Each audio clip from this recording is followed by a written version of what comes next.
Hi guys, welcome back to Fairies Tutorials. In today's episode, we'll be looking at food, nutrition, and health, and we're exploring planning meals for different groups. And today we'll feature planning meals for pregnant and lactating women. Stay tuned.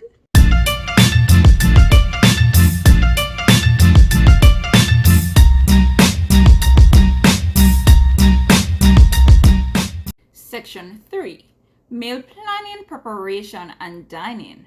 And today we're still looking at content 6, which is entitled Meal Planning for Different Groups. And we'll explore planning meals for pregnant and lactating women. Now, let's take a look at our focus points. So we'll be looking at the concept eating for two. Breastfeeding versus bottle feeding. What are the pros and the cons? We'll also be looking at what is complementary feeding and also the guidelines for complementary feeding. And finally, we'll explore the nutritional needs for pregnant and lactating women.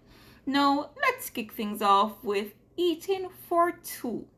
Now, have you ever heard the phrase eating for two before? Yes, I know you have.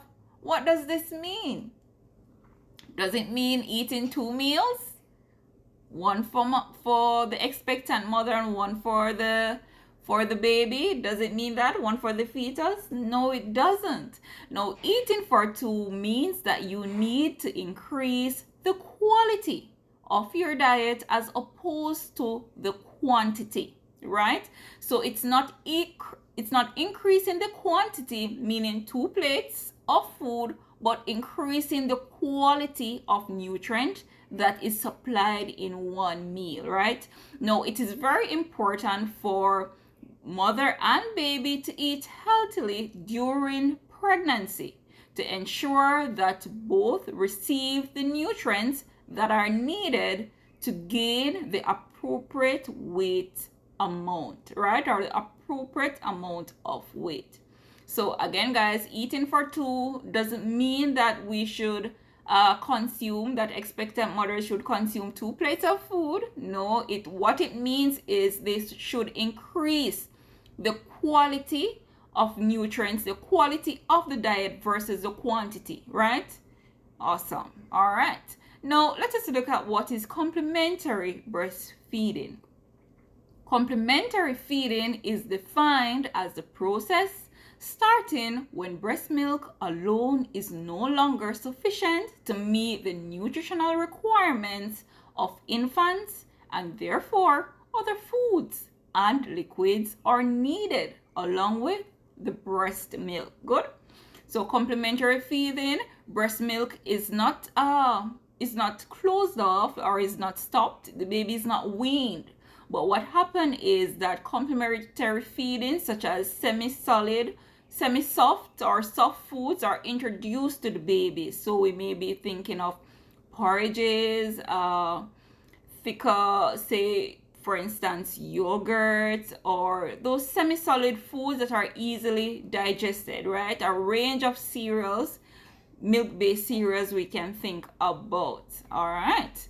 Now, the transition from exclusive breastfeeding to family foods. Now, this is what complementary feeding means, right? So it is referred to as complementary feeding. Now, typically, it covers a period of 6 to 24 months of age, even though breastfeeding may continue to 2 years of age and beyond. So while the mother is still breastfeeding, the new foods, semi-solid, right, soft foods are introduced to the baby's diet. Now, this is a critical period of growth during which nutrient deficiencies and illnesses contribute globally to higher rates of undernutrition among children under 5 years of age. So why complementary feeding? Complementary feeding takes place because the breast milk is no longer sufficient to meet the demands of the growing baby. So new foods are introduced interchangeably with breast milk. So the mother still continues to breastfeed, while introducing new easy semi-solid foods to the baby's all milk diet. All right, now let us look at some guidelines for complementary feeding. Ensuring that infants' nutritional needs are met requires that complementary foods be timely. Good. What does this mean? Meaning that they are introduced when the need for energy and nutrients exceeds what can be provided through exclusive breastfeeding. Now, exclusive breastfeeding is where the baby just receives breast milk for the first 6 months of life, right? So nothing else to the baby's diet, just breast milk, right? Because at that stage, the breast milk has every nutrient, all the antibodies, all the things that the baby needs to develop at that stage, right? So the next guideline is that complementary feeding should be adequate, meaning that they provide sufficient energy, protein, and micronutrients to meet the growing child's nutritional needs. Good. So the micronutrients are the vitamins and minerals. Good. And when those are not included in a child's diet, then we have deficiency diseases creeping in. We have rickets, protein energy malnutrition, which are kwashiorkor or marasmus. So we try to ensure, so complementary feeding should supplement those nutrients that the breast milk may not be adequate enough to supply anymore. All right, so the next guideline, we speak of safety, meaning that they are hygienically stored and prepared and fed with clean hands, using clean utensils and not bottles and treats. Good. Now, babies also should be properly fed. What does this mean? It means that they are given consistent with a child's signals of appetite and satiety, meaning a feeling of fullness, right? And that meal frequency and feeding are suitable for the age. So the frequency of the meal, the time at which the feed is given, and also noting the appetite of the child, when the child is full, when the child is hungry. Those are very important factors to consider when we're speaking about the child should be properly fed as it relates to complementary feeding. Now, let's look at the nutritional needs of pregnant and lactating women. But before we even go any further, guys, what does lactating means? Lactation, what does that mean? Right? So in other words, we're looking at the nutritional needs for women who are with child and also those who are breastfeeding. So when we speak of lactating women or lactation, it refers to breastfeeding. All right. Now, women who are pregnant or breastfeeding have higher nutritional needs than women who are not. The extra nutrients that are needed during pregnancy provide nutrients for the unborn child and help to reserve for labor and lactation. So during the process of labor, whether it be a C-section or natural birth, nutrients are required. Specific nutrients must be supplied to the mother so that labor will go as best as possible, and also for the process after labor, which is lactation, when it comes on to feeding the baby. All right. Now, eating healthy also helps to prepare the woman's body for the rigors of childbearing. Her diet should provide sufficient nutrients to cope with the demands of the growing baby, as well as the needs of her own body. Good. Now, let us look at some essential nutrients that are needed for pregnant and lactating women and why. So the first we're looking at are essential fatty acids, and these are what? The good fats, and they are essential because our body cannot make these, but what? They're important. Our body needs them for development. Good. So these are needed by the fetus for brain growth and cell division. Good. Now, sources of essential fatty acids may include herrings, sardines, and plant oils. And these are the unsaturated fats or the healthy fats that are needed. Good.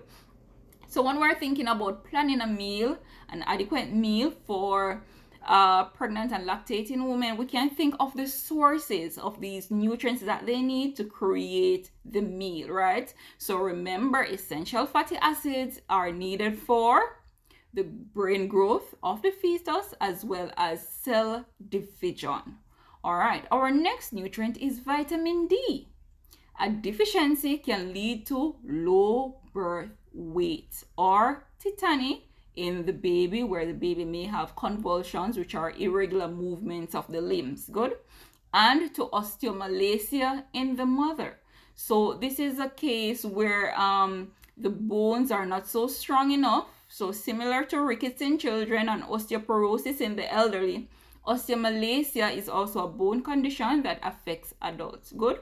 So the bones will start losing the minerals or the vitamins that makes them strong. And therefore the bones become weakened, brittle. They can bend under the weight of the mother or get easily broken. Now, sources of vitamin D include liver, fish liver oils, oily fish, example, herring, pilchard and sardine, egg yolks, margarine, milk, and also sunlight. Good. Now, it is very important, guys, for pregnant women. So when we're planning meals as well, we also think of these sources. So we are looking at the nutrients, the function of these nutrients, and also the sources. Good. The next nutrient is vitamin E. Now, most vitamin E is transferred to the fetus in the last 10 weeks of pregnancy. Therefore, if a baby borns prematurely, it may need vitamin E supplements. Sources of vitamin E are lettuce, peanuts, vegetable oils such as sunflower seed, milk, and also milk products. Good. The next nutrient is vitamin K. Vitamin K deficiency can lead to hemorrhaging in the first month after birth. Good. So it is very important that pregnant mothers have adequate amount of vitamin K in their diet for childbearing, right? So you know that there may be wounds and torns during the period of childbirth, and also if it's a surgery where you know that excess blood will be lost. So to avoid excess blood from being lost, then vitamin K, which helps in blood clotting, so prevent the mother from bleeding out, it is very important they consume vitamin K, right? Also, most newborn babies are given vitamin K supplements. Good, either by mouth or an injection to prevent this. Now, sources include green leafy vegetables such as spinach, kale, and pork liver. But folate. Now, folate is required very early in pregnancy for the correct development of the brain and nervous system in the fetus. So we speak of neural development. Good. We speak of the spine. We speak of preventing spina bifida in the baby, where there is a prurigon that will be in the spine of the child, and also in severe cases a prurigon will consist of fluid. In severe cases there is permanent disability where the child is bound to a wheelchair for life, and in certain cases it may also lead to death, right? So it is very important for folate or folic acid. So when pregnant women goes to the doctor, this is when they will get supplements, so vitamins and nutrient supplement to balance out what they're not taking in with their diet, to ensure that they have these supplements to prevent these deficiency diseases. Now, sources of folate may include green leafy vegetables, peas, pulse, potatoes, okra, right? Just to name a few. Now, let's look at vitamin B12. Now, a vegetarian mother may be deficient in vitamin B12 and may need to take a supplement during pregnancy and while breastfeeding to ensure she has sufficient, right? Now, sources of vitamin B12 are only from what? Animal sources, which are from red meat such as beef or pork. So that is why it is very much important for pregnant women to take supplements and to understand the importance of these nutrients so that they can prevent deficiency diseases and have healthy babies as well. All right, so the next nutrient is calcium. The fetus needs a lot of calcium in the last few weeks of pregnancy. As the skeleton develops, if there is not enough calcium or vitamin D in the mother's diet, she may lose calcium from her skeleton, which can lead to weakened bones and teeth, right? So we may speak of osteomalacia, the onset of osteomalacia as well, and also the teeth may become brittle. Now, sources are milk, cheese, and also canned fish. And please remember that with this canned fish, they have to consume the bones, other dairy products. Now, guys, let us look at the importance of iron. The mother must have enough iron during pregnancy. It is needed to supply her own body and to provide the growing baby with a store of iron for the first few months after birth, right? Iron is also needed for adequate supply of blood, as blood may be lost during child's birth, right? Now, some sources are kidney. We have plain chocolate, corned beef, green leafy vegetables, and also food from animals, especially the red meat such as beef, right? And other offals. Now, dietary fiber is also very important. Good. Now, constipation can be a problem in pregnancy. If it is, that the woman should increase the amount of iron in their diet and take gentle exercise. Example, walking and swimming.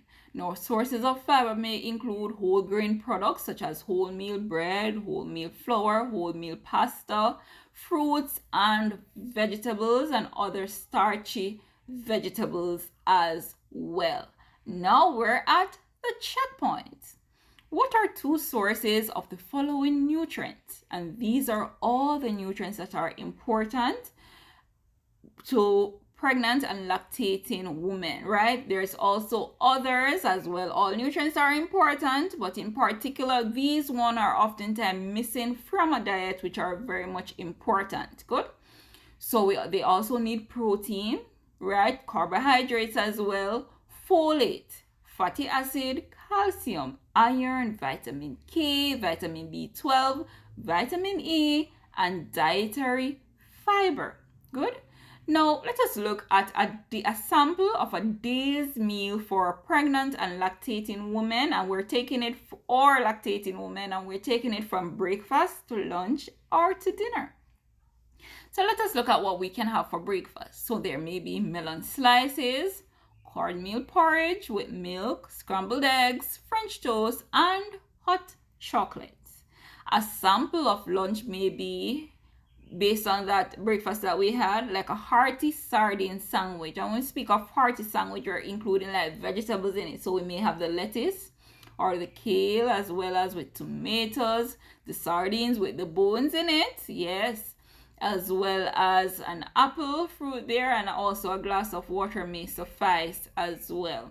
Now for dinner, we may have stewed beef, vegetable rice, cucumber slices, and also carrot juice. And of course, you know that juices are optional. Now let's turn our attention to look at the difference between bottle feeding and breastfeeding. What are the pros and the cons? All right. Now, breastfed babies have fewer infections and hospitalization than formula-fed babies. Now, during breastfeeding, antibodies and other germ-fighting factors pass from the mother to her baby and strengthen the immune system. Good. Now, even though breast milk can also be pumped from the breast and be in the bottle, we're mostly thinking about the formula fed babies versus the breastfed babies. Good. So nutrition and ease of digestion also when babies are breastfed, the breast milk is often called the perfect food for a human's baby's digestive system, right?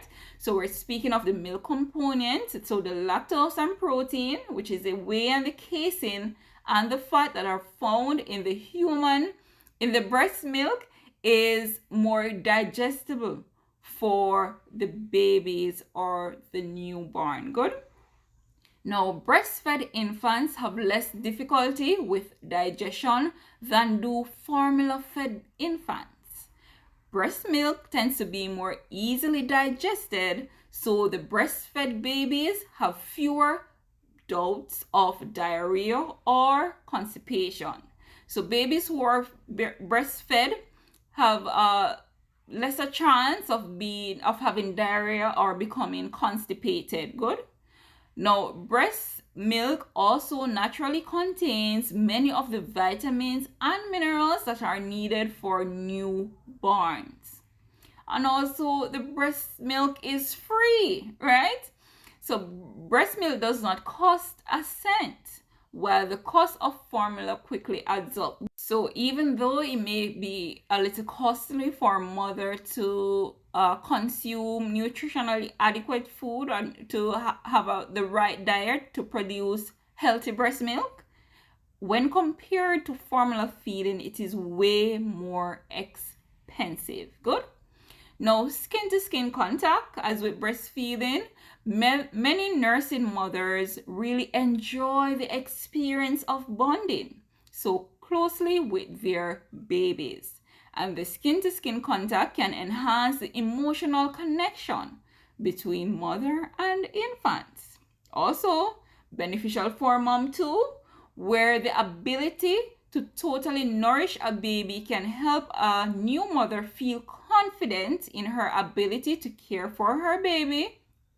And also, what breastfeeding does is to help the mother to burn calories and help shrink the uterus, so nourishing moms may be able to return to their pre-pregnancy shape and weight quicker. Good.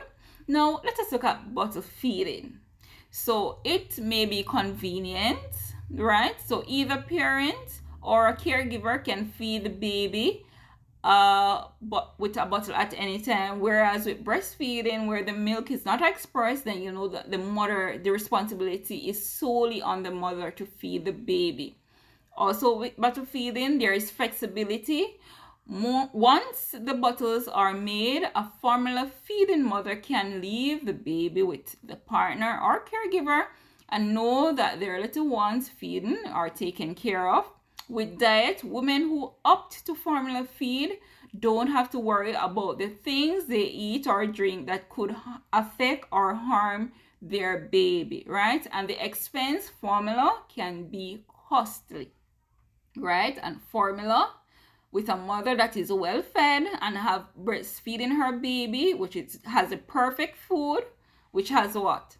There are no additives and there are adequate nutrients and antibodies that are there for the baby. Whereas with the formula feeding or bottle feeding, if it's not breast milk that is in the bottle, then you may find out that additives and preservatives to keep that formula safe on the shelves may add foreign matter to the child's stomach, which is also fattening as well. Good. Now, let us just summarize what we have looked at as it relates to breastfeeding and formula feeding. Now, breastfeeding enhances natural immunity. It reduces allergy risk. It increases bonding with mother and child. It also aids in weight normalization for the mother. As with formula feeding, there is high exposure to sugar, high GMO exposure as well as these products are manufactured, and also increased allergy risk for the child. Synthetic vitamins are included, and also increased risk of fat deficiency. All right, now we're at the activity. Now, these set of questions were taken from the 2009 exam, and here goes. Mothers are encouraged to begin complementary feeding of infants while continuing breastfeeding. Your task is to describe the term complementary feeding. 2 marks. State 3 advantages to the infant of continuing breastfeeding during complementary feeding. So we may speak of not having what?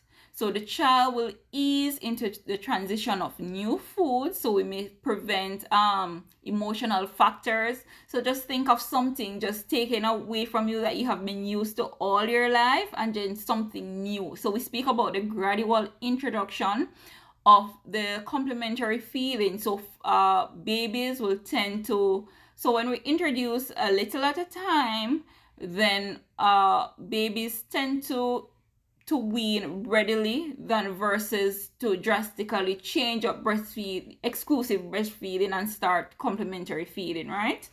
So just 2 nutritional guidelines that breastfeeding mothers should follow. 2 marks. All right, our next question was taken from the 2016 exam, and it reads, after examining a pregnant woman, the doctor recommended that she increases her intake of the following nutrients: calcium, iron, dietary fiber. Explain why the doctor recommended an increase in the intake of any of the 2 nutrients. 4 marks. So why is calcium important? What does calcium do? Why is iron and dietary fiber important? Good. Based on our tutorial, you should be able to answer these questions, right? Our next question was taken from the 2015 exam, and it reads, as part of your food and nutrition project, you are required to use the multi-mix principle to demonstrate complementary feeding to a group of young mothers. Your task is to explain 2 guidelines for complementary feeding of infants, and also outline 4 advantages of continuing to breastfeed babies when introducing complementary feeding of infants. So if you're taking note, you notice that this particular question repeats. Good? All right, and our final question was taken from the year 2013, and it reads, as a food and nutrition student, you are asked to give information on meal planning and eating habits. Your task is to suggest a suitable breakfast for your pregnant neighbor. 4 marks. You are awesome. You've made it to the end of the video. Please remember to subscribe, like, turn on your post notification bells so you can be notified when there's another upload. Most importantly, share with persons who you know will find this information useful. Thank you for making it Fairy's Tutorials.